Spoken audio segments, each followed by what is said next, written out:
ধূমপান, মদ্যপান বা যে কোনো রকমের ড্রাগ সেবন স্বাস্থ্যের পক্ষে ক্ষতিকারক। উক্ত গল্পে কিছু ক্ষেত্রে নৃশংসতা, ভয়াবহতা এছাড়াও শারীরিক বা মানসিক বিকারের উল্লেখ থাকতে পারে, তাই গল্পটি কিছু ক্ষেত্রে প্রাপ্তবয়স্ক শ্রোতাদের জন্য উপযুক্ত। দারোগার ডায়েরির শ্রোতাদের কাছে অনুরোধ, গল্পের ঘটনা বিবেক দিয়ে বিচার করবেন। গল্পের স্বাদ সম্পূর্ণরূপে উপভোগ করার জন্য হেডফোন কিংবা ইয়ারফোনের ব্যবহার প্রস্তাবিত।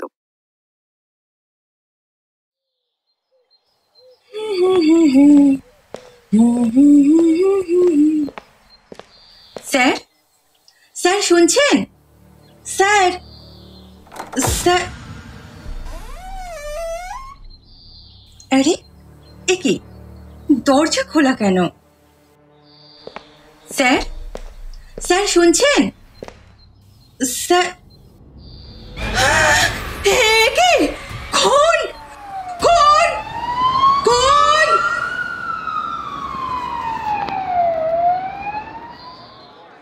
স্যার বিশ্বাস করুন, এই ব্যাপারে আমি কিচ্ছুই জানি না। ইনফ্যাক্ট উনি তো মাঝে মাঝেই আমাদের হোটেলে আসতেন, কিন্তু উনি কেন যে সুইসাইড করতে গেলেন। ম্যানেজার বাবু, দেখুন, আপনি যা যা জানেন সব খুলে বলুন। উনি তো আপনার হোটেলে মাঝে মাঝেই আসতেন, কিছু লুকোবেন না প্লিজ। বিশ্বাস করুন স্যার, আমি কিচ্ছু লুকাচ্ছি না। কাল রাতে উনি কটার সময় চেক ইন করেছিলেন? ওই রাত 8টা নাগাদ। তখন ওনাকে দেখে? হ্যাঁ sir, everything was normal. Everything was not normal. আপনি ভুল বলছেন। জয় হিন্দ স্যার। জয় হিন্দ। হোটেলের সব স্টাফদের ফিঙ্গারপ্রিন্ট কালেক্ট করো। ফাঁসির দড়ি থেকে পাওয়া ফিঙ্গারপ্রিন্টের সাথে ম্যাচ করে দেখো। Sir fingerprint? কেন স্যার? এটা সুইসাইড নয় Haldar. Look at the crime scene. Ceiling fan থেকে যে দড়িটা ওনার গলায় জড়ানো আছে সেটার হাইটটা ভালো করে দেখো। পায়ের চেটোটা বিছানার চাদরটাকে টাচ করে আছে। Not enough space two commit suicide. এভাবে সুইসাইড করা যায় না হালদার। তাহলে স্যার? তাহলে আবার কি? This is a cold blooded murder. Inform the forensic team.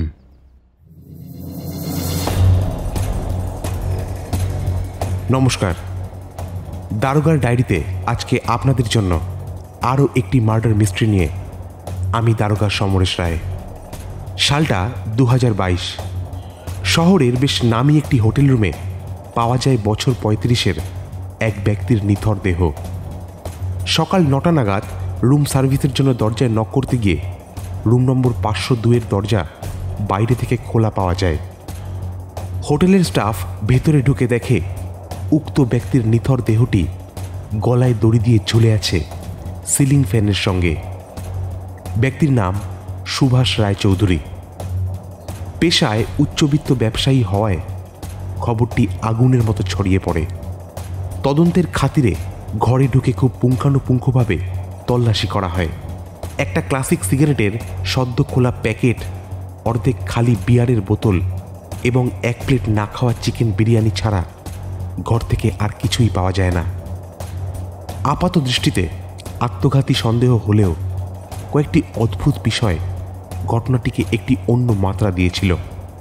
থাক, বাকিটা না হয় গল্প শুনেই বিচার করবেন। শুরু হচ্ছে সত্য ঘটনা অবলম্বনে দারোগা সমরেশের কাহিনী, সুইসাইড নোট।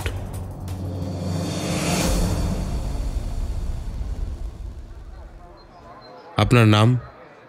স্যার, আমার নাম সুমন্ত অধিকারী। আমি এই ডিউড্রফ হোটেলের ম্যানেজার। প্লিজ স্যার, প্লিজ আমার কথা বিশ্বাস করুন। হোটেলের বদনাম হয়ে যাবে স্যার। Please sir, please. আচ্ছা ঠিক আছে ঠিক আছে। কাল রাত 8টায় উনি একাই চেক ইন করেছিলেন তো? মানে স্যার, ওনার একজন বয়স্ক ভৃত্য আছে, নামটা মানে মনে হয় রমাকান্ত। হ্যাঁ হ্যাঁ, উনি সুভাষবাবুকে নিয়ে এসেছিলেন, তবে ওনাকে হোটেলে পৌঁছে দিয়ে রমাকান্ত ফিরে যায়। সুভাষবাবু একাই চেক ইন করেন। পৌঁছে দিয়ে চলে যায় কেন? মানে স্যার, আসলে সুভাষবাবু একটু ড্রাঙ্ক ছিলেন তো, আমার মনে হয় সেই জন্যেই বুঝেছি। আচ্ছা, তারপর ওনার সঙ্গে কেউ কি দেখা করতে এসেছিলেন? হ্যাঁ স্যার, কাল রাতে মোট 3 জন দেখা করতে এসেছিলেন। তাই নাকি? তো কে কে এসেছিলেন? রাত 9টা নাগাদ সুভাষবাবু ডিনার অর্ডার করেছিলেন, আর তার ঠিক 5 মিনিটের মধ্যেই মিস দৃষ্টি আগরওয়াল এসেছিলেন। স্যার, উনি মানে সুভাষবাবুর ফিয়ান্সে, আই মিন বাগদত্তা আর কি। এই দৃষ্টি আগরওয়াল কি আগেও আপনাদের হোটেলে এসেছেন? হ্যাঁ স্যার, সুভাষবাবু আর দৃষ্টি ম্যাডাম মাঝে মাঝেই আমাদের হোটেলে টাইম কাটাতে আসতেন। 502 নম্বর রুমটা ওনাদের জন্যই বুক করা থাকতো। তবে কাল রাতে আধ ঘন্টার মধ্যেই উনি আবার চলে গেছিলেন। আর হ্যাঁ স্যার, যাওয়ার সময় ওনাকে দেখে মনে হচ্ছিল বেশ রেগে আছেন। আচ্ছা, তারপর? ইয়েস স্যার, দৃষ্টি ম্যাডাম বেরিয়ে যান ওই 9:30 নাগাদ। তারপর 1 মিনিট, ঘরের মধ্যে যে খাবারগুলো পাওয়া গেছে সেগুলো সুভাষবাবুই অর্ডার করেছিলেন তো? হ্যাঁ স্যার। ওকে, বলুন। স্যার, 9:45 নাগাদ সুভাষবাবুর ভাই মহেশ রায়চৌধুরী এসেছিলেন। উনি ওই আধ ঘন্টা 40 মিনিট মতো ছিলেন, তারপর বেরিয়ে যান। বেরোনোর সময় ওনাকে দেখে কিছু অস্বাভাবিক মনে হয়েছিল? না না স্যার, নর্মাল। আচ্ছা, আর তৃতীয় জন? অনেক রাতের দিকে প্রায় 12টা নাগাদ অভিকবাবু এসেছিলেন। অভিকবাবুটা কে? অভিক তালুকদার, উনি সুভাষবাবুর পার্সোনাল অ্যাসিস্ট্যান্ট। এছাড়াও মানে ওনারা ভালো বন্ধু। কিন্তু অভিকবাবু আসার 10 মিনিটের মধ্যেই হন্তদন্ত হয়ে বেরিয়ে গেছিলেন। ওনাকে দেখে মনে হচ্ছিল ভয় পেয়ে আছেন, কিংবা খুব দুশ্চিন্তায় আছেন। ঠিক আছে। স্যার, এদিকে আসুন। হালদারের ডাক শুনে সেদিকে এগিয়ে গেলাম। ডেড বডি এতক্ষণে নিচে নামানো হয়েছে। ফরেন্সিকের একটা টিমও ইতিমধ্যেই এসে পড়েছে। ফরেন্সিক এক্সপার্ট আশুতোষ সিনহা এবং তার টিম তখন নিজেদের যন্ত্রপাতি ব্যবহার করে প্রাথমিক তদন্তে মশগুল হয়ে আছেন। তাদের পাশেই হালদার দাঁড়িয়ে আছে। সামনে এগিয়ে দেখলাম একটা ছোট কাগজের টুকরো। এটা দেখুন স্যার, দেখে মনে হচ্ছে সুইসাইড নোট। দাও দেখি। আমি যা লিখছি সজ্ঞানে এবং ভেবে চিন্তেই লিখছি। এটা আমি সবাইকে জানাতে চাই যে আমার মৃত্যুর জন্য ভগবানই দায়ী। এর মানে কি স্যার? ঠিক বুঝতে পারছি না হালদার। কাগজটা এভিডেন্স হিসাবে নিয়ে নাও। লেখাটা কেমন যেন অদ্ভুত। সুইসাইড নোট নাকি অন্য কিছু? আর হাতের লেখাটাও খুব ইউনিক। আজকাল এরকম টানা টানা পেঁচানো হাতের লেখা সচরাচর দেখা যায় না। তাছাড়া যে লিখেছে সে খুব আলতো হাতে পেন ধরে, সেজন্য অক্ষরগুলো আকারে খুব সরু সরু। দারোগাবাবু, this is not a suicide. কেন আশুতোষবাবু, আপনার কি মনে হয়? ওইসব কাগজের লেখা টেখার মানে বের করা আপনার কাজ। আমি খালি এটুকু বলতে পারি, আপনার আগের ধারণাই ঠিক। এটা মার্ডার, একেবারে কোল্ড ব্লাডেড। গলায় ফাঁস লাগিয়ে খুন করা হয়েছে। তারপর সেই দড়ি সিলিং ফ্যানের সঙ্গে ঝুলিয়ে পুরো ব্যাপারটাকে আত্মহত্যার মতো করে সাজানো হয়েছে। একটু খুলে বলুন না।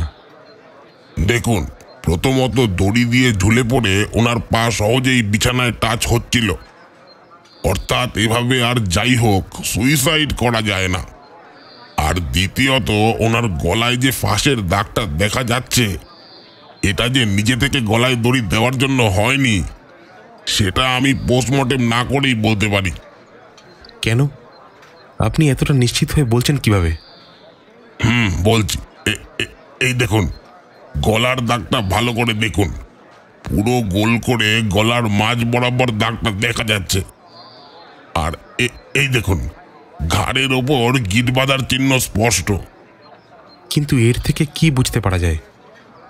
নিজেই গলায় দড়ি দিলে পয়েন্ট অফ ইম্প্যাক্টটা হবে গলার সামনের দিকে, কিন্তু এক্ষেত্রে এই দাগটা দেখে আমি আপনাকে নিশ্চিতভাবে বলতে পারি এক্ষেত্রে পিছন থেকে গলায় ফাঁস লাগিয়ে জোর করে গিট লাগিয়ে শ্বাসরোধ করে খুন করা হয়েছে, আর সেই গিটের ছাপই ঘাড়ের ওপর পড়েছে।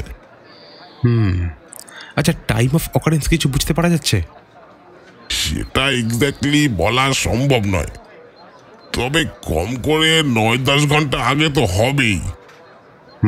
ঠিক আছে, পোস্টমর্টম করে আরও কিছু জানতে পারলে কাইন্ডলি আমাকে ইনফর্ম করবেন। নিশ্চয়ই নিশ্চয়ই। প্রাথমিক ইনভেস্টিগেশন শেষ করে থানায় যখন ফিরে এলাম তখন দুপুর গড়িয়ে বিকেল হয়েছে। থানার বাইরে নিতাইদার চায়ের দোকানে একটা চিনি ছাড়া লিকার চা অর্ডার দিয়ে একটা সিগারেট ধরাতেই হালদার বলে উঠল, স্যার, আজকের কেসটা নিয়ে কি ভাবলেন? তোমার কি মনে হয়? ঠিক বুঝতে পারলাম না স্যার। প্রাইমারি সাসপেক্ট তো 3 জন। কে কে বলো দেখি? 1 নম্বর দৃষ্টি আগরওয়াল, মানে সুভাষবাবুর বাগদত্তা। 2 নম্বর মহেশ রয়চৌধুরী, সুভাষবাবুর ভাই। আর 3 নম্বর ওনার অ্যাসিস্ট্যান্ট, নামটা যেন কি ছিল? অভিক তালুকদার। এবার বলো এদের মধ্যে কে হতে পারে? স্যার, আমার মনে হয় মহেশবাবু কিংবা অভিকবাবুর মধ্যে কেউ একজন। এই নেন বাবু, চাটা ধরেন, গরম আছে। দাও।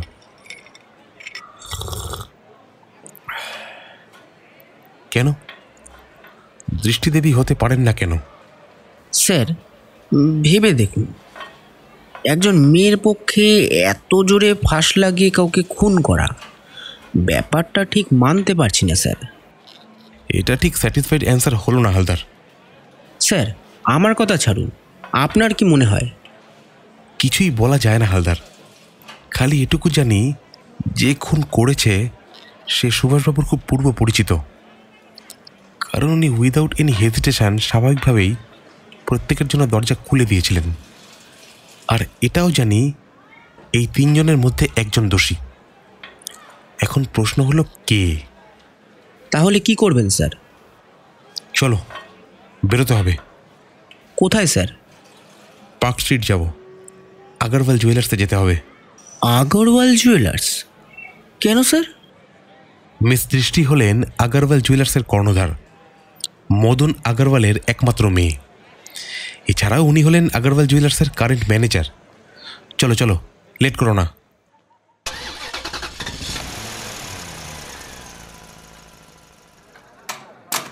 দাদা দাদা, ওই নেকলেসটা একটু দেখান না।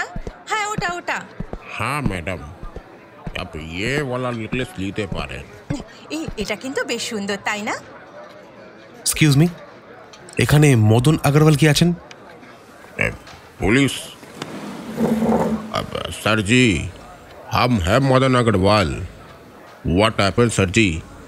প্রায় 6 ফুটের ধোপদস্তুর এক ব্যক্তি আমার সামনে এসে দাঁড়ালেন। পরনে সাদা রঙের একটা জহর কোট, চুল ও দাড়ি পরিপাটি করে ছাটা, চোখে সোনালি ফ্রেমের চশমা, সামান্য কুঁজো হয়ে হাঁটেন। একটা মার্ডার কেসের ব্যাপারে কিছু কথা বলবো। What murder?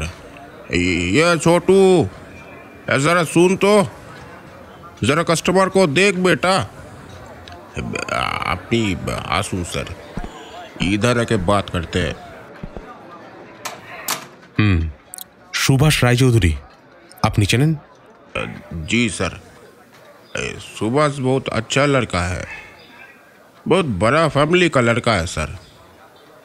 सुभाष के साथ अमर में दृष्टि शादी होने वाला है सर, लेकिन क्या हुआ सर? আনফর্চুনেটলি বিয়েটা আর হবে না। আজকে সকালে ডিউ ড্রপ নামে একটা হোটেল থেকে সুভাষবাবুর মৃতদেহ পাওয়া গেছে। We are সাসপেক্টিং this is a murder. What? Murder? পাশে তাকিয়ে দেখলাম বয়স আন্দাজ 25-26-এর একটি মেয়ে দ্রুত পায়ে আমাদের দিকে এগিয়ে আসছে। পরনে একটি কালো রঙের গাউন। পরনের পোশাকটি তার আটো সাটো শরীরের খাঁজে খাঁজে অবলীলায় নিজের স্থান করে নিয়েছে। খোলা চুলের শেষ অংশটুকু তার শ্বেত শুভ্র কাঁধের ওপর পড়ে কোনো এক অজানা আলপনা কেটে দিয়েছে। এই রূপ শান্ত নয়, ওই টিকালো নাক, ঝকমকে আইলাইনারের নিপুণ টান, বাঁকানো ঠোঁটজোড়া অতি যত্নে কেউ যেন মুখের উপর এঁকে দিয়েছে। সব মিলিয়ে চারিপাশের বাতাসে কেমন যেন একটা লাস্যময়ী তন্দ্রা অনুভব করছিলাম। তার উৎকণ্ঠিত চাহনি এবং বুকের ঘন ঘন ওঠানামা যৌবনের আগুনকে যেন শতগুণে বাড়িয়ে তুলেছে। আপনি? ক্ষণিকের তন্দ্রা কাটিয়ে যেন বাস্তবের জগতে ফিরে এলাম। ও আমার মেয়ে আছে স্যার, ছোটবেলা সেই কলকাতা में बड़ा हुआ है, इसलिए ওর বাংলাটা এতটা ভালো আছে। ও আচ্ছা, দৃষ্টিদেবী। গত রাতে প্রায় 9টা নাগাদ আপনি ডিউড্রপ হোটেলে সুভাষবাবুর সঙ্গে দেখা করতে গিয়েছিলেন, তাই তো? কিন্তু তার আধ ঘন্টার মধ্যে আপনি রাগ করে সেখান থেকে বেরিয়ে আসেন। ওইটুকু সময়ের মধ্যে আপনাদের মধ্যে কি কথা হয়েছিল? আমাদের মধ্যে বেশ কিছুদিন ধরে সমস্যা হচ্ছিল, তাই পুরো ব্যাপারটার একটা ফয়সালা করতে আমি কাল রাতে ওই হোটেলে সুভাষকে ডেকেছিলাম। ওই হোটেলে আমরা অনেক অন্তরঙ্গ মুহূর্ত কাটিয়েছি, তাই সম্পর্কের শেষটাও আমি ওখানেই করতে চেয়েছিলাম। তাই নাকি? তো আপনাদের মধ্যে কি নিয়ে সমস্যা হয়েছিল সেটা কি জানতে পারি? যে কোনো রিলেশন টিকিয়ে রাখতে গেলে দুজনকেই টাইম দিতে হয়, আর সুভাষের কাছে ওই একটাই জিনিস ছিল না, টাইম। শুধু দামি দামি গিফট দেওয়া মানেই ভালোবাসা নয় স্যার। আমি ওকে সত্যিকারের ভালোবাসতাম, বিশ্বাস করুন। কিন্তু কিন্তু কিন্তু কিন্তু কি? I had enough. কালকে আমি সুভাষের সঙ্গে সব সম্পর্ক ছিন্ন করে দিতেই গেছিলাম, আর সেটা নিয়ে আমাদের মধ্যে কথা কাটাকাটি হয়। ও খুব হার্ট হয়েছিল, কিন্তু আমার কাছেও আর কোনো উপায় ছিল না। क्या ये तू क्या बोल रही है? तू जानिस सुभाष को तो पैसा वाला घर का लड़का है। তোমার কাছে কি টাকাটাই সব? নিজের মেয়ের সুখ দুঃখের কোনো ভ্যালু নেই তোমার কাছে? আপনি শান্ত হন প্লিজ, মাথা ঠান্ডা করুন। ব্রেকআপের কথা শোনার পর সুভাষবাবু কীভাবে রিয়াক্ট করেছিলেন? ও ব্যাপারটা মেনে নিতে পারছিল না। কিছুক্ষণ এই নিয়ে আমাদের মধ্যে কথা কাটাকাটি হয়, তারপর আমি ওখান থেকে বেরিয়ে আসি। কিছু মনে করবেন না, তদন্তের খাতিরে আপনাকে বলতে বাধ্য হচ্ছি, তদন্ত চলাকালীন শহর ছেড়ে যাবেন না। I hope you understand. Definitely.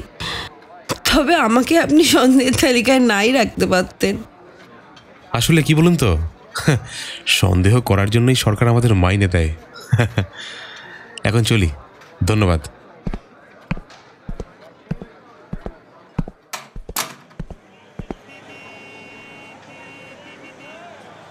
Sir, আপনার কি মনে হচ্ছে? এখনো কিছু বলা যাবে না হালদার। স্যার, আমার মনে হচ্ছে আমরা কিছু ভুল করছি। এটা হয়তো সুইসাইড। একটু ভেবে দেখুন, ব্রেকআপের পর এই ধরনের সুইসাইড কেস এ তো আজকালকার দিন ঘরে ঘরে ঘটছে, তাই না? না না হালদার, আমরা কিছু একটা মিস করছি। এটা সুইসাইড হতেই পারে না। আমাদের কথা ছাড়ো, ফরেন্সিক এক্সপার্ট আশুতোষবাবু নিজে কনফার্ম করেছেন যে এটা সুইসাইড নয়। কি জানি স্যার, ঠিক মাথায়। হালদার, ওই সাদা রঙের হুন্ডাই গাড়িটা দেখেছ? হ্যাঁ স্যার। আমরা যখন সোনার দোকানে ঢুকছিলাম ওই গাড়িটা ঠিক ওখানেই দাঁড়িয়েছিল। তাই নাকি? আমাদের ফলো করছে নাকি? আগারওয়াল জুয়েলার্স থেকে বেরিয়ে গাড়িতে উঠতে যাব, হঠাৎ কেমন যেন একটা অস্বস্তি অনুভব করলাম। হঠাৎ যেন মনে হলো আমাদের প্রতিটা মুভমেন্ট আড়াল থেকে কেউ যেন নজর রাখছে। হালদারকে উদ্দেশ্য করে ইশারায় বললাম, হালদার, ওইভাবে হা করে তাকিও না। ওই দেখুন, গাড়িটা পাশে রাস্তায় চলে যাচ্ছে। যেতে দাও, নম্বরটা আমি নোট করে নিয়েছি। চলো যাওয়া যাক। কোথায় যাবেন স্যার? একবার রায়চৌধুরীদের বাড়ি যাব, দেখি যদি কোনো ক্লু পাওয়া যায়।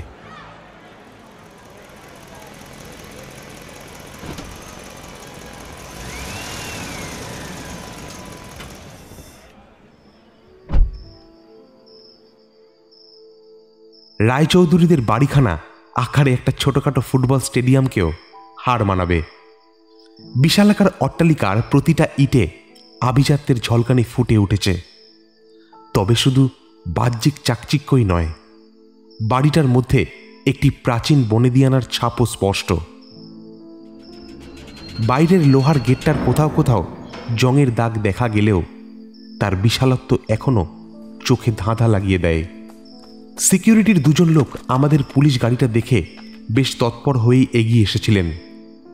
ভেতরে ঢুকে দেখলাম বেশ অনেকখানি জুড়ে পুরনো ধাঁচের উঠোন। এক কোণায় একটি তুলসী মঞ্চও চোখে পড়ল। তবে সবচেয়ে অবাক হলাম বাড়ির ভেতরে ঢোকার সময়। বাইরের দরজাটা অটোমেটিক। একজন সিকিউরিটি গার্ডের গলায় ঝোলানো কার্ডটা সোয়াইপ করতেই নিজে থেকেই দরজাটা খুলে গেল। এই যেন বনেদিয়ানা এবং আধুনিকতার এক অদ্ভুত যুগলবন্দি।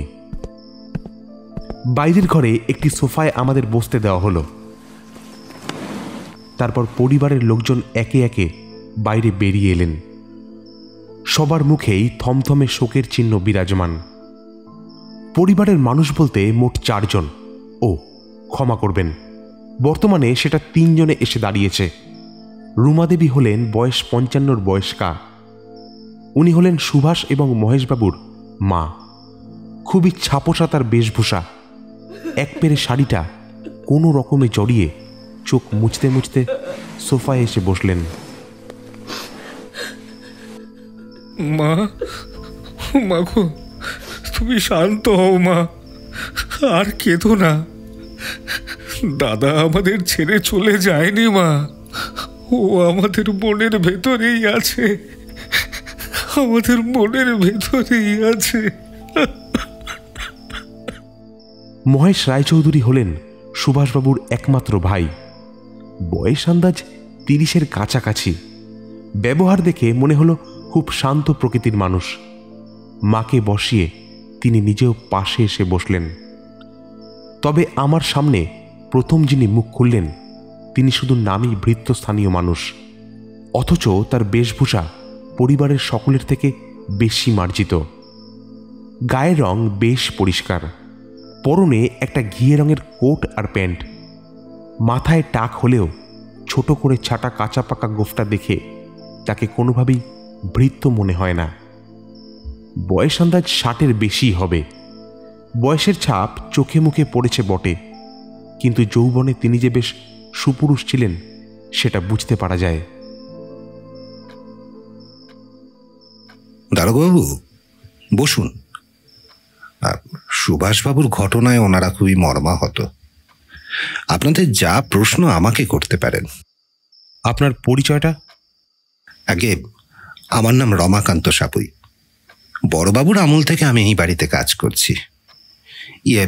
বড়বাবু মানে ওই সুভাষ আর মহেশের পিতা, অনিমেষ রায়চৌধুরী। আপনি কতদিন ধরে এই বাড়িতে আছেন? অনেক ছোট বয়স উনি আমাকে শহরে নিয়ে এসেছিলেন। প্রথম দিকে যখন ব্যবসায় ততটা নাম হয়নি, তখন আমি ওনার হাতে হাতে সব কাজ করে দিতাম। খাবার বানানো, ঘর মোছা থেকে শুরু করে সব কিছু। আমার চোখের সামনে তিলে তিলে ব্যবসাটা বড় হয়ে উঠেছিল।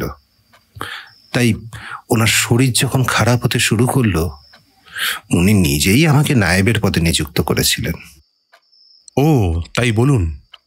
তার মানে আপনাকে তো এখন আর ভৃত্য বলা যায় না, বরং আপনিই তো এখন এত বড় ব্যবসার সব খুঁটিনাটির হিসেব রাখেন, তাই না? হ্যাঁ, সেটা মানে সেরকমই বলতে পারেন। আচ্ছা, আপনাদের পারিবারিক ব্যবসাতে সুভাষবাবুর ভূমিকা কি ছিল? আগে, বড়বাবুর মৃত্যুর পর উনিই তো রায়চৌধুরী এন্টারপ্রাইজের কর্ণধার হয়েছিলেন। এছাড়া এই এত বড় সম্পত্তির মালিকানা পুরোটাই তার নামেই লেখা ছিল। কেন? পুরো সম্পত্তি শুধুমাত্র সুভাষবাবুর নামে লেখা ছিল কেন? আর কাউকে কিছু দেননি? তাছাড়া মহেশবাবু তো ওনার ছোট ছেলে, উনি কিছু পাননি? মনে পেয়েছিলেন, মহেশের নামে মাসিক 50,000 টাকা বেতন ঠিক করে গিয়েছিলেন। আর বউ ঠাকুরন মানে রুমা ম্যাডামের নামে ওনার পুরুলিয়ার বাগান বাড়িটা লিখে দিয়ে গেছিলেন। সে কি? আর আপনি?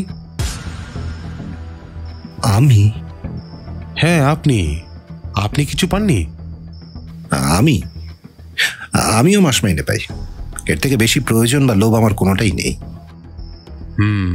ভালো। আচ্ছা, সুভাষবাবুর মৃত্যুর পর এখন সব সম্পত্তি কে পাবে? দারোগাবাবু, সুভাষ এবং মহেশ দুই ভাই একে অপরকে খুবই ভালোবাসতেন, যে কারণে সুভাষবাবু নিজের উইল এমনভাবে করেছিলেন যাতে তার অবর্তমানে সব সম্পত্তি মহেশই পায়। আর উইল অনুযায়ী মহেশই এখন সব সম্পত্তির মালিক। বাহ, বেশ ভালো। আপনি কি মহেশকে সন্দেহ করছেন? যদি করে থাকেন তাহলে আমি বলবো একেবারেই ভুল করছেন। সন্দেহ করাটা যে আমার পেশা রমাকান্ত বাবু। যাই হোক, আরেকটা কথা, গত রাতে হোটেল অবধি সুভাষবাবুকে আপনি তো পৌঁছে দিয়ে এসেছিলেন, তাই তো? হ্যাঁ, কিন্তু কি কারণে গেছিলেন সেটা আমার জানা নেই। সেটা মনে হয় মহেশবাবু জানেন। কি মহেশবাবু? হ্যাঁ, কি? আমি? হ্যাঁ, আপনি তো রাত 10টা নাগাদ হোটেলে গেছিলেন। সুভাষবাবুর সঙ্গে দেখা হয়নি? হ্যাঁ, আমি গিয়েছিলাম, কিন্তু সেসব আমাদের পার্সোনাল ম্যাটার। সেটা আমি আপনাকে বলতে বাধ্য নই। কে কোন কাজ করতে বাধ্য আর কোন কাজ করতে বাধ্য নয় সেটা না হয় সময় হলেই দেখা যাবে। আজ উঠি, প্রয়োজনে আবার আসতে পারি।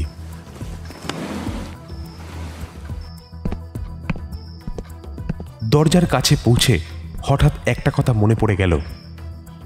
গতরাতে হোটেল রুমে 2 জন নয়, সুভাষবাবুর সঙ্গে মোট 3 জন দেখা করতে গেছিলেন। তৃতীয় জন হলেন সুভাষবাবুর পার্সোনাল অ্যাসিস্ট্যান্ট অভিক তালুকদার। কথাটা মনে পড়তেই ঘুরে দাঁড়ালাম। ও আচ্ছা, আরেকটা কথা জানা হলো না। হ্যাঁ, বলুন। অভিক তালুকদারকে চেনেন? সুভাষবাবুর পার্সোনাল অ্যাসিস্ট্যান্ট। হ্যাঁ, চিনি। আর সুভাষবাবু ব্যবসার কাজ ভালোই বুঝতেন, কিন্তু উনি ওই কম্পিউটারটা ভালোভাবে চালাতে পারতেন না। সে কারণেই মাস মাইনে দিয়ে ওই ছেলেটিকে রেখেছিলেন। বেশ ভালো টাকাই মাইনে দিতেন। ছেলেটা সকাল বিকেল মাঝে মাঝে বাড়িতে এসে ওই কম্পিউটারে হিসেবপত্র করে চলে যায়। এই বাড়িতে? হ্যাঁ, ওই বাড়িতে সুভাষবাবুর একটা ছোট্ট অফিস রুম আছে, ওখানেই ছেলেটা হিসাবের কাজ করত।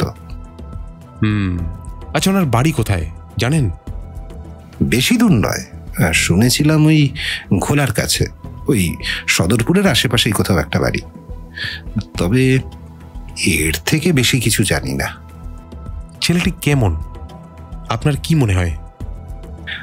আগে তেমন ভাবে পরিচয় নেই, তবে দেখে কিন্তু বেশ ভালোই মনে হয়। ঠিক আছে, ধন্যবাদ। রায়চৌধুরীদের প্রাসাদসম বাড়িটার বাইরে বেরিয়ে এসে একটি চায়ের দোকানে চা অর্ডার দিয়ে একখানা সিগারেট ধরাতে যাব। হালদার বলে উঠল, স্যার, আমরা কিন্তু ওই চিঠিটার কথা ভুলে যাচ্ছি স্যার। চিঠি মানে স্যার ওই সুইসাইড নোটটার কথা বলছো তো? না না, ভুলিনি। আমার মৃত্যুর জন্য ভগবানই দায়ী, কথাটার মানে ঠিক বুঝতে পারছি না। স্যার, ওটা কে লিখেছে? এটা যদি সুইসাইড না হয় তাহলে কি খুনি নিজেই লিখেছে? কি জানি হালদার, খুনি কি নিজেকে ভগবান মনে করেছে? ঠিক বুঝতে পারছি না। স্যার, ওই দেখুন। হালদারের গলায় হঠাৎ উৎকণ্ঠার ভাব ফুটে উঠল। ওর আঙ্গুল অনুসরণ করে দেখলাম রায়চৌধুরীদের বাড়ির গেট বরাবর যে রাস্তাটা মেন রোডের সঙ্গে মিশেছে তারই শেষ প্রান্তে প্রায় অন্ধকারের সঙ্গে মিশে একটি গাড়ি দাঁড়িয়ে আছে। স্যার দেখুন স্যার, সেই সাদা রঙের হন্ডা গাড়িটা, গাড়ির নাম্বারটাও সেম। ঠিক বলেছ হালদার। মনে হচ্ছে এই বাড়িরই কারো গাড়ি এটা। বাড়ির গাড়ি হলে গেটের বাইরে রাখবে কেন? ডাল মে কুছ কালা হে হালদার, ব্যাপার স্যাপার ভালো ঠেকছে না। স্যার, আমি একটু খোঁজ নিয়ে দেখব। ঠিক আছে, আমি থানায় ফিরে যাচ্ছি, তুমি খোঁজ নিয়ে দেখো, দরকার হলে ফলো করবে, আশেপাশের স্থানীয় লোকদের জিজ্ঞাসাবাদ করবে। আর হ্যাঁ, যা করবে অবশ্যই লুকিয়ে করবে, যাতে কারোর চোখে না পড়ে। Okay sir.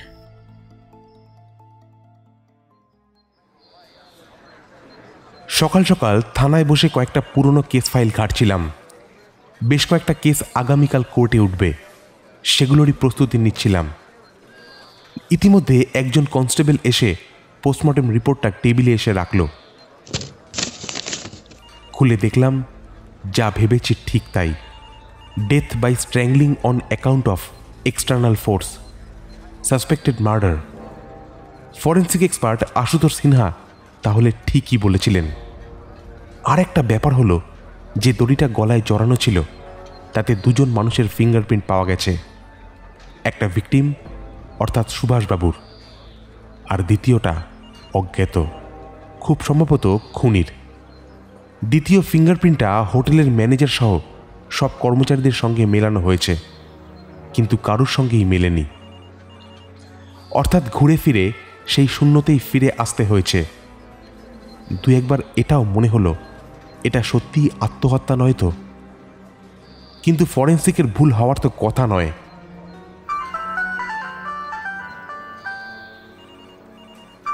এইসব নিয়ে খানিকটা অন্যমনস্ক হয়ে পড়েছিলাম। হঠাৎ ফোনটা বেজে ওঠায় স্ক্রিনের দিকে তাকিয়ে দেখি হালদারের নামটা ভেসে উঠেছে। হ্যালো স্যার, স্যার আপনি শিগগির চলে আসুন, সর্বনাশ হয়ে গেছে। আরে কি হয়েছে?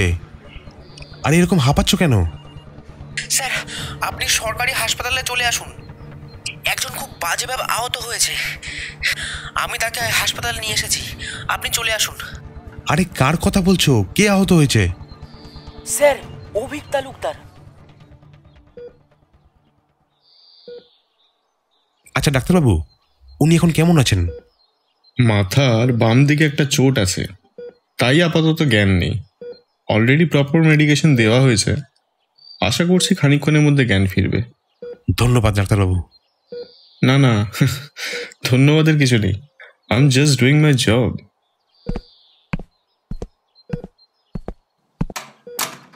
হালদার এদিকে এসো। স্যার, এবারে ব্যাপারটা খুলে বলো, শুরু থেকে বলবে। স্যার, কাল রাতে আপনি চলে যাওয়ার পর বেশ খানিকক্ষণ ওই সাদা গাড়িটা সেই জায়গাতেই দাঁড়িয়েছিল। আমি তখন আশেপাশের দোকানে রায়চৌধুরীদের ব্যাপারে জিজ্ঞেস করছিলাম। কিছু কি জানতে পারলে? স্যার, তেমন কিছু না, তবে শুনলাম অনিমেষ রায়চৌধুরী মারা গেছেন 1 বছর আগেই। আচ্ছা আর কিছু? আচ্ছা সুভাষ আর মহেশ, দুই ভাইয়ের মধ্যে সম্পর্ক কেমন ছিল?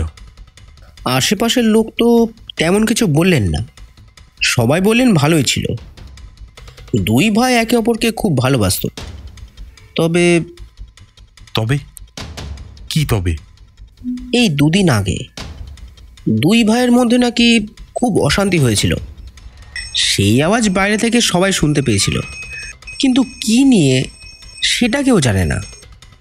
সব পরিবারেই টুকটাক অশান্তি হয়, সেটা খুব একটা আশ্চর্যের কিছু নয়। আচ্ছা ওই গাড়িটাকে আর লক্ষ্য করেছিলে? হ্যাঁ স্যার, আপনি যাওয়ার খানিকক্ষণ পরে হঠাৎ দেখে একটা গাড়ি মেন রোডের দিকে চলতে শুরু করলো।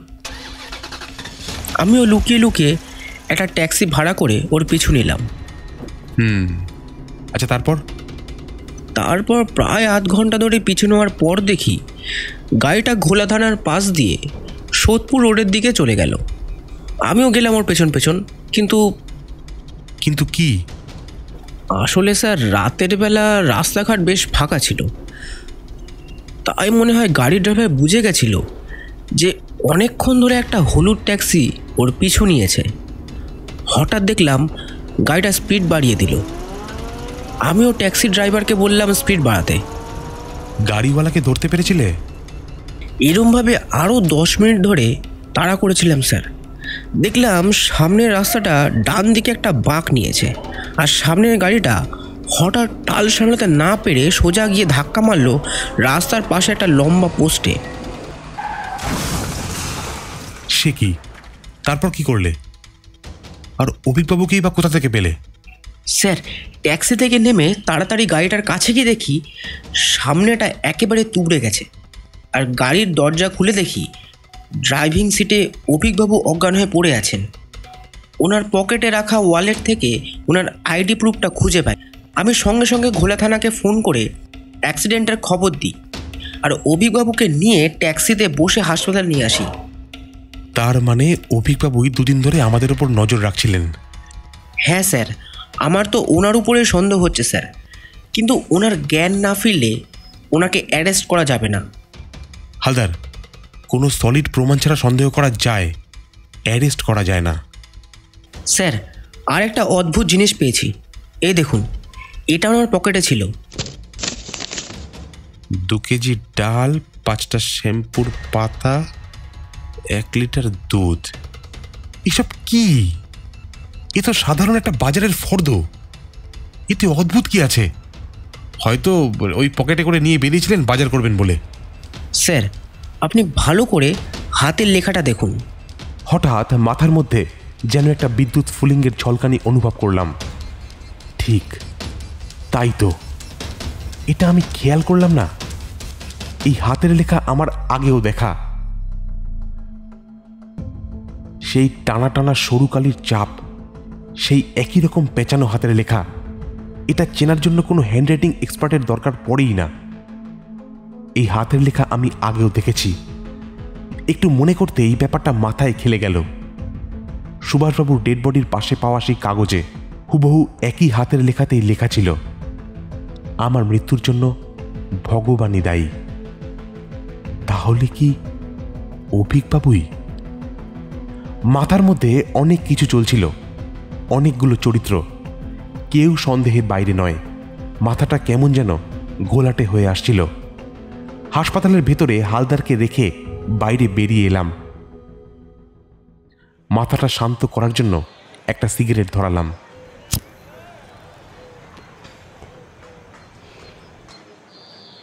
বাবা, 2টো পয়সা দেবে? সকাল থেকে কিছু খাইনি বাবা, ভগবান তোমার মঙ্গল করবে। পকেট থেকে একটা 5 টাকার কয়েন বের করে বৃদ্ধ মানুষটার হাতে তুলে দিলাম, আর সেটা পেয়ে ফোকলা মুখে একটা মিষ্টি হাসি দিয়ে রাস্তার ওপারে চলে গেলেন। ওপারে একটা ছোট শিব মন্দিরে তখন পুজোর কাজ চলছিল। সেখান থেকে ভেসে আসা ঘণ্টা ধ্বনি শুনতে শুনতে হঠাৎ কাগজে লেখা সেই লাইনটা মনে পড়ে গেল, আমার মৃত্যুর জন্য ভগবানই দায়ী। লেখাটা যে অভিকবাবুই লিখেছিলেন সেটা নিয়ে আমি নিশ্চিত, কিন্তু কেন? এর মানে কি? তাছাড়া অভিকবাবুর মোটিভটাই বা কি?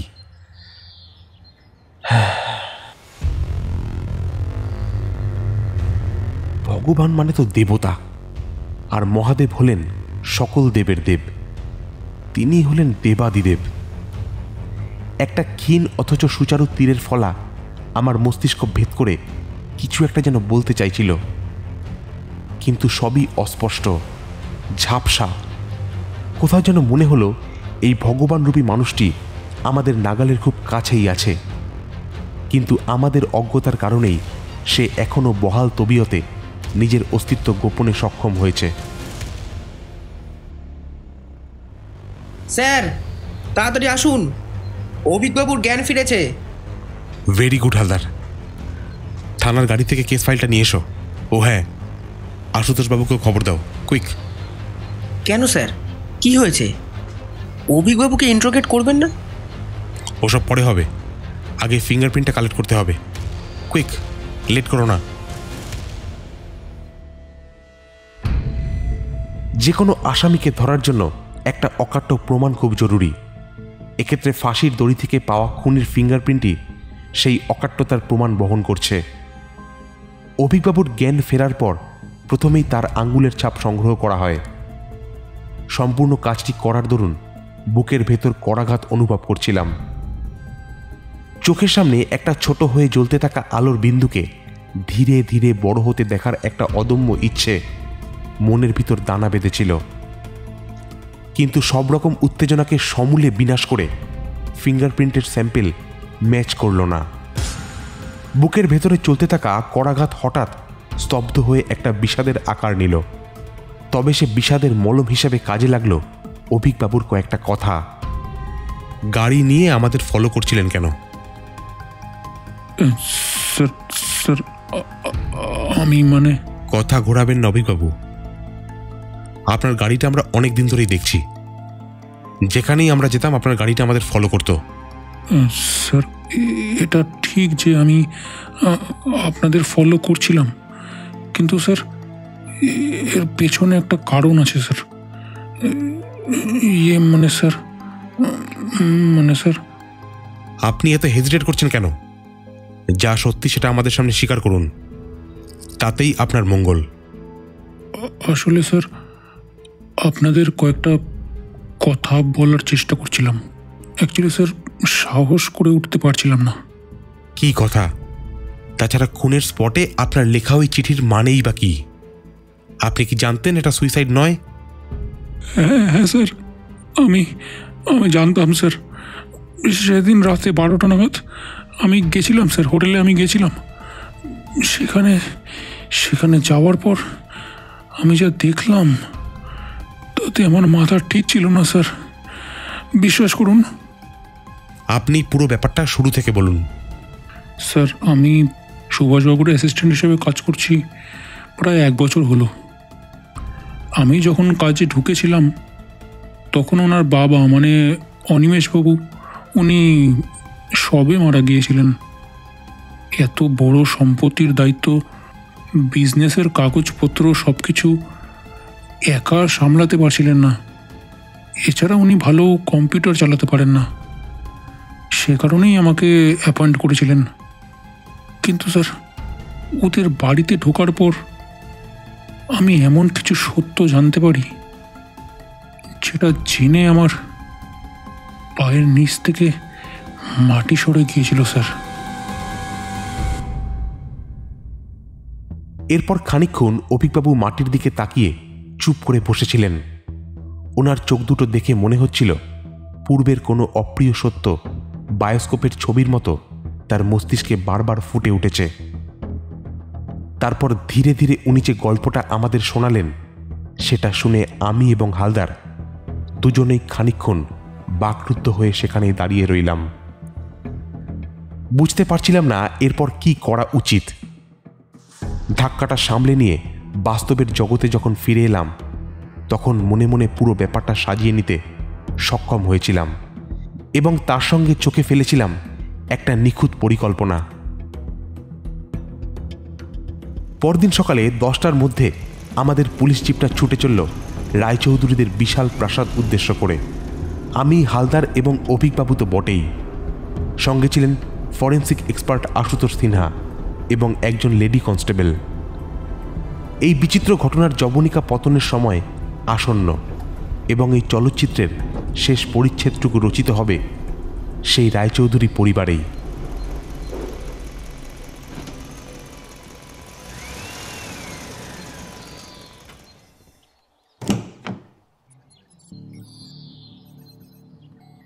বাইরের ঘরের অটোমেটিক ডোরটা খুলে যেতেই প্রথমেই সামনে এগিয়ে এলেন রমাকান্ত সাপুই।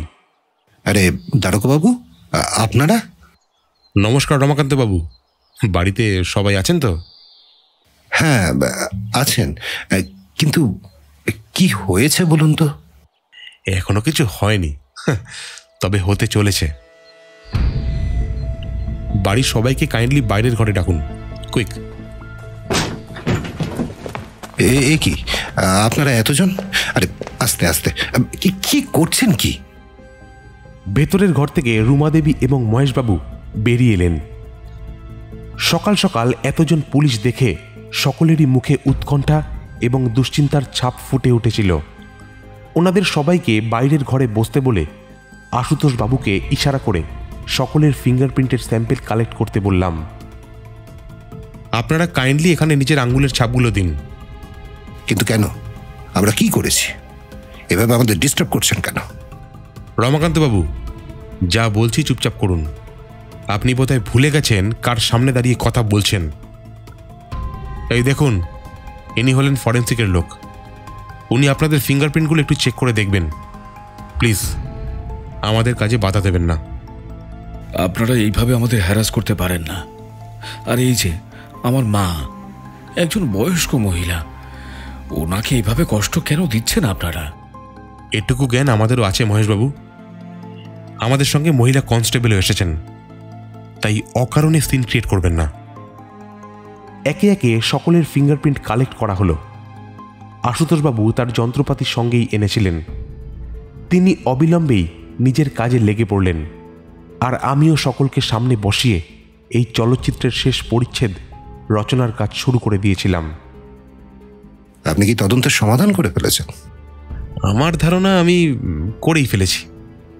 তবে কি বলুন তো, কোর্ট মুখের কথায় চলে না, সেখানে সেই প্রমাণ, আর সেই কারণেই ফিঙ্গারপ্রিন্টগুলো কালেক্ট করা হলো। আপনি কি বলতে চাইছেন? দেখুন, অকারণে আমাদের বিব্রত করবেন না। এমনিতেই আমাদের পরিবারে এটা আপনি কিন্তু বেশ ভালোই বললেন, আমাদের পরিবার। আপনার কথা শুনে মনে হলো যেন আপনিই পরিবারের কর্তা। তা বেশ। কি কি সব বলছেন? আমি কর্তা হতে যাব কেন? মজা করছিলাম। যাই হোক, প্রথম থেকেই শুরু করা যাক। খুনটা যেদিন হয় সেদিন রাতে হোটেলের ঘরে সুভাষবাবুকে আপনিই পৌঁছে দিয়ে এসেছিলেন, তাই তো রমাকান্ত বাবু? হ্যাঁ ভাই, সেদিন সুভাষবাবু একটু বেশি ড্রিঙ্ক করেছিলেন, তাই জন্যই। আসলে দৃষ্টি ম্যাডামের সঙ্গে ওনার কিছু একটা সমস্যা হয়েছিল মনে হয়। বেশ বেশ। সেদিন রাতে সুভাষবাবুর সঙ্গে দেখা করতে মোট 3 জন গেছিলেন। প্রথমজন হলেন দৃষ্টিদেবী। ওনাদের সম্পর্কে কিছু বিষয় নিয়ে যে সমস্যা চলছিল সেটা আমরা ইতিমধ্যে ওনার মুখেই শুনেছি। সেদিন দৃষ্টিদেবী চেয়েছিলেন দুজনের এই টলমল সম্পর্ক চিরকালের মতো শেষ করে দিতে, আর খুব স্বাভাবিকভাবেই এতে সুভাষবাবু বেশ হার্ট হয়েছিলেন। কিন্তু আর কি করা যাবে, সম্পর্ক তো আর জোর করে টেনে নেওয়া যায় না। আপনি দয়া করে আসল কথায় আসুন, এসব শুনে আমরা কি করব? ঠিক ঠিক। খুনের প্যাটার্ন অনুযায়ী খুনি সুভাষবাবু গলায় দড়ি দিয়ে ফাঁস লাগিয়ে সিলিং ফ্যানের সঙ্গে ঝুলিয়ে দিয়েছিলেন, যাতে পুরো ব্যাপারটা সুইসাইডের মতো করে সাজানো যায়। কিন্তু পুরো কাজটা দেখে এইটুকু ভালোই বুঝতে পারা যায় যে খুব কাঁচা হাতের কাজ। আর এত পরিশ্রমের কাজ এটা যে কোনো 26-27 বছরের যুবতী মেয়ের পক্ষে করা সম্ভব নয়, এটা বলাই বাহুল্য। এবারে আসি বাকি দুজনের কথায়। রাত 10টার কাছাকাছি মহেশবাবু তার বড় দাদার সঙ্গে দেখা করতে গিয়েছিলেন, কিন্তু তার কারণ উনি আমাদের বলতে চাননি। সেটা নাকি ওনার পার্সোনাল ব্যাপার। যাই হোক, তৃতীয়জন হলেন অভিকবাবু, অর্থাৎ সুভাষবাবুর পার্সোনাল অ্যাসিস্ট্যান্ট। এছাড়া ওনারা খুব দুজন ভালো বন্ধু ছিলেন, আর অভিকবাবুকে আমরা অলরেডি জিজ্ঞাসাবাদ করেছি। এছাড়া তার ফিঙ্গারপ্রিন্ট চেক করা হয়েছে। তবে এটা ঠিক যে খুনের পাশে পাওয়া নকল সুইসাইড নোটটা উনিই লিখেছিলেন, কিন্তু উনি যে খুনটা করেননি সেটার প্রমাণ আমাদের কাছে অলরেডি আছে। আর সেই হিসাব মতো আর একজনই পড়ে থাকেন, কি তাই না মহেশবাবু? মহেশবাবু কিছু বলার আগেই রমাকান্তবাবু চেয়ার ছেড়ে উঠে দাঁড়িয়ে চিৎকার করে বলে উঠলেন, কি বলতে চাইছেন? সবকিছু আপনার মন গড়া ব্যাপার নাকি? সকাল সকাল গাল গল্প শোনাতে এসেছেন? মহেশকে এভাবে ফাঁসানোর মানেটা কি? চুপ! আপনি আবার ভুলে যাচ্ছেন কার সামনে এসব কথা বলছেন। মেজাজ খারাপ করতে আমাকে বাধ্য করবেন না, তার ফল ভালো হবে না। বসুন। ওটক্লেস একেবারে, যা ইচ্ছে তাই করছে। মনে গজগজ করতে করতে রমাকান্তবাবু নিরুপায়ভাবে আবার চেয়ারে বসে পড়লেন। রমাকান্তবাবু, প্রথম দিন থেকেই আপনার একটা ব্যাপার আমি খেয়াল করেছিলাম। আপনি অনিমেষবাবুর খাস ভৃত্য, অথচ আপনাকে সামনাসামনি দেখে কেউ ভৃত্য বলে মানবেই না। আরও একটা ব্যাপার আমি লক্ষ্য করেছি, অনিমেষবাবুর বড় ছেলে সুভাষকে আপনি বাবু বলে ডাকেন, অথচ মহেশকে শুধুই মহেশ কেন বলুন তো? আমার এই প্রশ্ন শুনে হঠাৎ ঘরের মধ্যে একটা থমথমে ভাব ছড়িয়ে পড়ল। রমাকান্তবাবু বিড়বিড় করে যা সব বললেন তার খানিকটা আমার কর্ণগোচর হলো। আমি কিছু জানি না, আর আমি কিছু বলতেও চাই না। আপনারা চলে যান তো, চলে যান, আপনারা চলে যান। পাশে বসে থাকা রুমা দেবী হঠাৎ সজোরে ফুপিয়ে ফুপিয়ে কেঁদে উঠলেন। আর ঠিক সেই সময় আশুতোষবাবু চিৎকার করে উঠলেন, মিলে গেছে দারোগাবাবু, ফিঙ্গারপ্রিন্ট একেবারে মিলে গেছে। সাব্বাস আশুতোষবাবু, তাহলে সবার সামনে নামটা বলুন, কে সেই মহান ব্যক্তি? দারোগাবাবু, সে আর কি বলবো, তিনি তো স্বয়ং ভগবানের অবতার। নাম তার মহেশ। কি বলতে চাইছেন? সবকিছু খোলামকুচি নাকি? আহা, আপনি আবার রেগে যাচ্ছেন। বসুন, শান্ত হয়ে বসুন। মহেশবাবুর প্রতি আপনার এই বিশেষ টানের কারণটা কি বলুন তো? থাক, আমি বলছি। এই টানটা হলো সেই টান যেটা একজন পিতার তার পুত্রের প্রতি থাকে। ঘরের মাঝখানে বাজ পড়লেও মনে হয় সবাই এতটা চমকে উঠতেন না। রমাকান্ত বাবুর দিকে তাকিয়ে মনে হলো তার দাঁড়িয়ে থাকার ক্ষমতা নেই। হ্যাঁ, আপনি ঠিকই শুনেছেন। আপনাদের এই গোপন সত্য আর গোপন নেই রমাকান্তবাবু। রুমাদেবী যে সুভাষবাবু এবং মহেশবাবুর মা, সেটা নিয়ে কোনো সন্দেহই নেই। কিন্তু মহেশবাবুর পিতা অনিমেষবাবু ছিলেন না, তার পিতা হলেন আপনি। রমাকান্তবাবু তার কম্পমান হাতে একটা জলের গ্লাস তুলে নিয়ে এক নিঃশ্বাসে সেই জল পান করলেন। নিভে যাওয়া প্রদীপের মতোই দপ করে একবার জ্বলে ওঠার প্রচেষ্টাও করলেন, কিন্তু তার মনের কথা যেন মনেই থেকে গেল। পুনরায় নিস্তেজ হয়ে মাটির দিকে তাকিয়ে চেয়ারে বসে পড়লেন। আর তার সঙ্গে সঙ্গে প্রথমবারের জন্য রুমা দেবী তার মুখ খুললেন।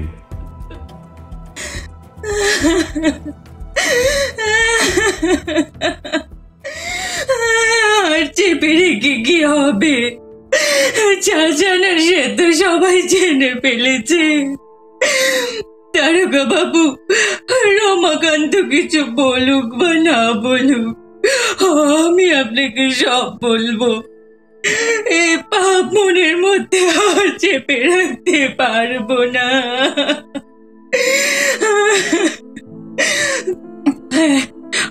আপনি ঠিকই বলেছেন, মহেশ ওনার ছেলে নয়। যৌবনে আমি সতী সাবিত্রী হয়ে থাকতে পারিনি, এ পাপ আমি নিজেই স্বীকার করছি। রমাকান্তের যৌবন আমাকে আকৃষ্ট করেছিল, মহেশী আকর্ষণেরই ফল। কিন্তু উনি এই ব্যাপারটা জেনে ফেলেছিলেন, কিন্তু মহেশের করুণ মুখখানি দেখে ওকে একেবারে ফেলেও দিতে পারেননি। কিন্তু ওনার মনেও হয়তো রাগ বাসা বেঁধেছিল, সেই কারণে নিজের উইল লেখার সময় সব সম্পত্তি শুধুমাত্র সুভাষকেই দিয়ে গেছিলেন। কিন্তু বিশ্বাস করুন, সুভাষ এ ব্যাপারে কিছুই জানতো না। ওর বাবা শুধু ওকে সব সম্পত্তির মালিক করেছেন, এটা শুনেও নিজেও খুব অবাক হয়েছিল। সে কারণে উনি মারা যাওয়ার পর সুভাষ নিজে একটি উইল তৈরি করে, সেখানে তার অবর্তমানে সব সম্পত্তি মহেশকে দিয়ে যেতে চায়। কিন্তু মিথ্যে কোনোদিন চাপা থাকে না দারোগা বাবু।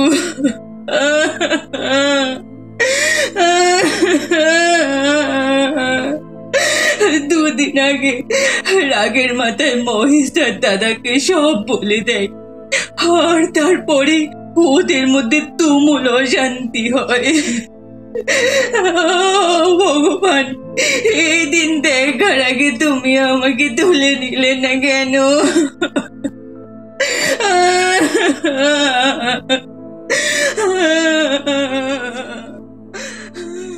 অনেকক্ষণ একটানা বলে রুমাদেবী কান্নায় মাটিতে ভেঙে পড়লেন। আমিও লেডি কনস্টেবলকে ইশারা করে ওনাকে সামলানোর ইঙ্গিত করলাম। এর পরের বাকি কথাটুকু মহেশবাবুই বললেন।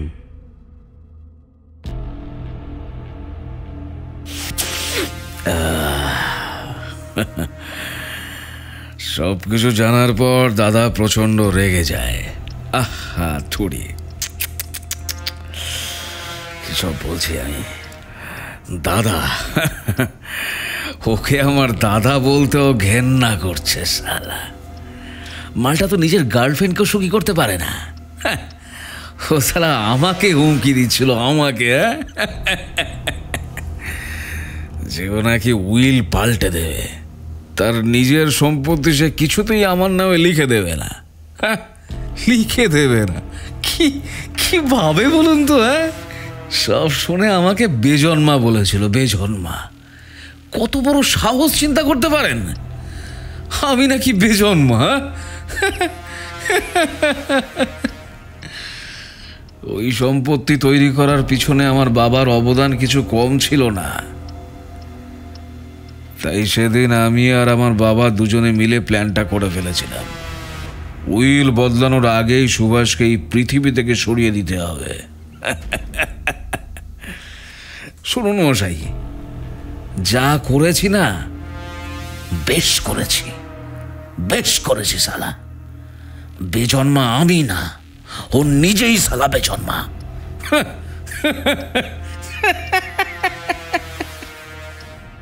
আমার ইশারায় হালদার এগিয়ে এসে মহেশবাবুর হাতে হাত করা পরিয়ে দিল। তারপর অভিকবাবুর দিকে তাকিয়ে আমি বললাম, অভিকবাবু, আপনি সবার সামনে বলুন, আপনি ব্যাপারটা কিভাবে জানতে পারলেন?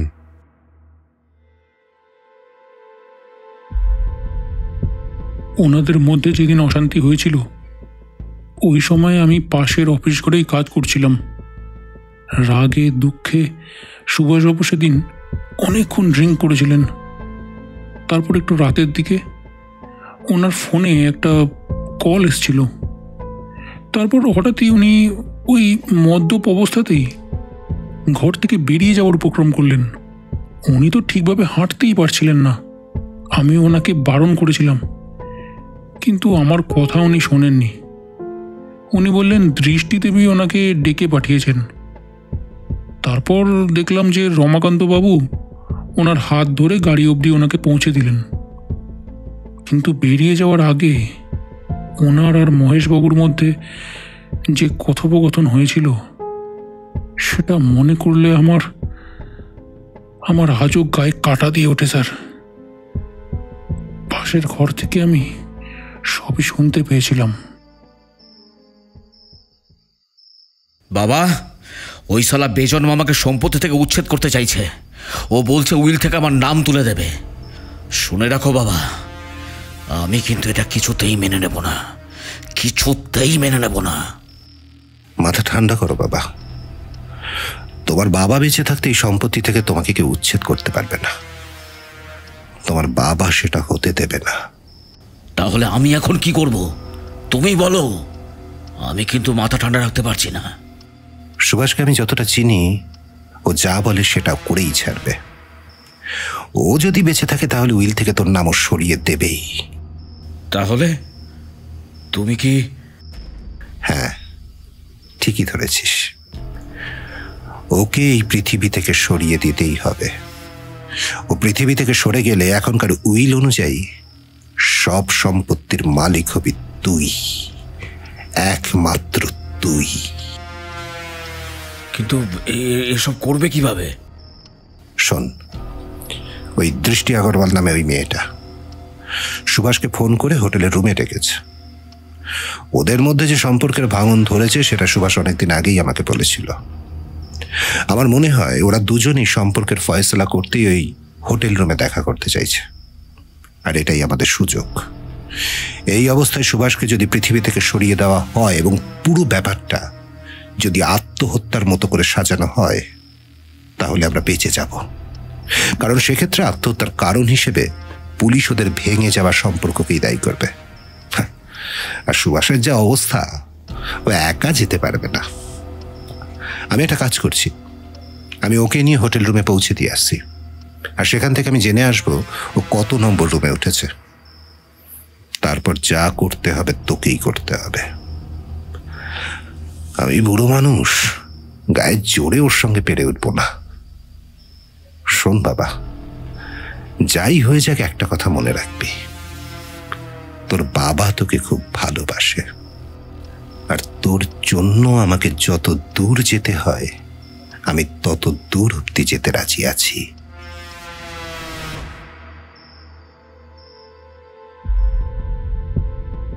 এইসব শুনে স্যার আমার গা হাত পা ঠান্ডা হয়ে গেছিল।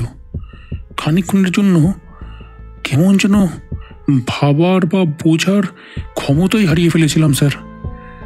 কিন্তু একটু ধাতস্থ হতেই আমি মনে মনে ঠিক করে ফেলি, বন্ধু হিসাবে যেভাবেই হোক সুভাষবাবুকে আমার হেল্প করতেই হবে।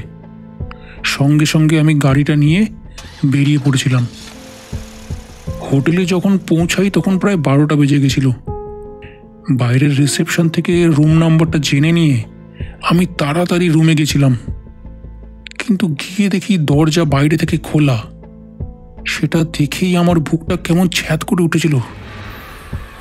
আমি তাড়াহুড়ো করে ভেতরে ঢুকলাম, আর চোখের সামনে দেখলাম সিলিং ফ্যান থেকে দড়ি দিয়ে ঝুলছে সুভাষবাবুর নিথর দেহ। আমি তখনই বুঝে গিয়েছিলাম ঘটনাটিকে আত্মহত্যার মতো করে সাজানোর পেছনে আর কেউ না, একমাত্র মহেশ বাবুই দায়ী। কিন্তু পুলিশকে এইসব সরাসরি বলার আমার সাহস ছিল না স্যার। এই কারণেই আমি একটু বুদ্ধি খাটিয়ে ওই রকমভাবে চিঠিটা লিখেছিলাম, যাতে পুলিশ একটা ক্লু পায়। তারপর আমি লুকিয়ে লুকিয়ে পুলিশের ওপর নজর রেখেছিলাম। আসলে আমি দেখতে চেয়েছিলাম যে পুলিশ আমার ক্লুটা ঠিক করে বুঝলো কি বুঝলো না। সে কারণেই স্যার, মানে অনেকক্ষণ ধরে কথা বলে অভিকবাবুর কপাল ঘেমে উঠেছিল, হাত ঠকঠক করে কাঁপছিল। তাকে শান্ত করে আমি বললাম, আপনি শান্ত হয়ে বসুন। আপনার ক্লু আমি বুঝতে পেরেছিলাম, কিন্তু একটু দেরি হয়ে গিয়েছিল।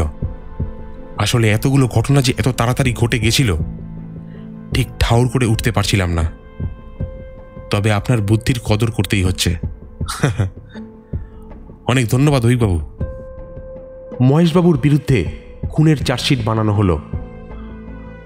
পুরো ঘটনায় রমাকান্ত বাবুও ছাড় পেলেন না। খুনে মদত দেওয়ার অভিযোগে তার বিরুদ্ধেও নির্ভেদ্য আইনি জাল রচনা করা হলো। সব রকম আইনি প্রক্রিয়া সম্পন্ন করে সেদিন সন্ধেবেলা যখন থানার চেয়ারে গাটা এলিয়ে দিয়েছি, তখন হালদার তার বহু প্রতীক্ষিত প্রশ্নটি করে বসল।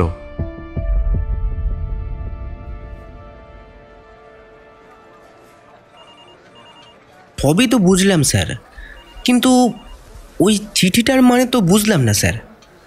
ওটার মাধ্যমে কিসের ক্লু দিতে চেয়েছিলেন অভিকবাবু?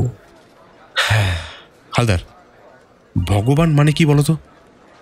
স্যার, ভগবান মানে তো ঈশ্বর, মানে দেবতা। ঠিক। আর দেবাদিদেব বলতে কাকে বোঝায়? স্যার, দেবাদিদেব মানে তো মহেশ্বর, মানে শিব ঠাকুর, তাই না? একদম ঠিক। আর শিব ঠাকুরের আরেক নাম কি জানো? কি স্যার? মহেশ। এবারে লাইনটা মনে করো, আমার মৃত্যুর জন্য ভগবানই দায়ী। এখানে ভগবান বলতে কাকে বোঝানো হয়েছে সেটা নিশ্চয়ই আর বলে দিতে হবে না। বুঝেছি স্যার। এতক্ষণ আপনারা শুনছিলেন সত্য ঘটনা অবলম্বনে দারোগা সমরেশের কাহিনী সুইসাইড নোট। এই গল্প থেকে আপনাদের জন্য প্রশ্ন, কোন হোটেলে সুভাষ রায়চৌধুরীর লাশ পাওয়া গিয়েছিল? কমেন্টের মাধ্যমে উত্তর দেবেন।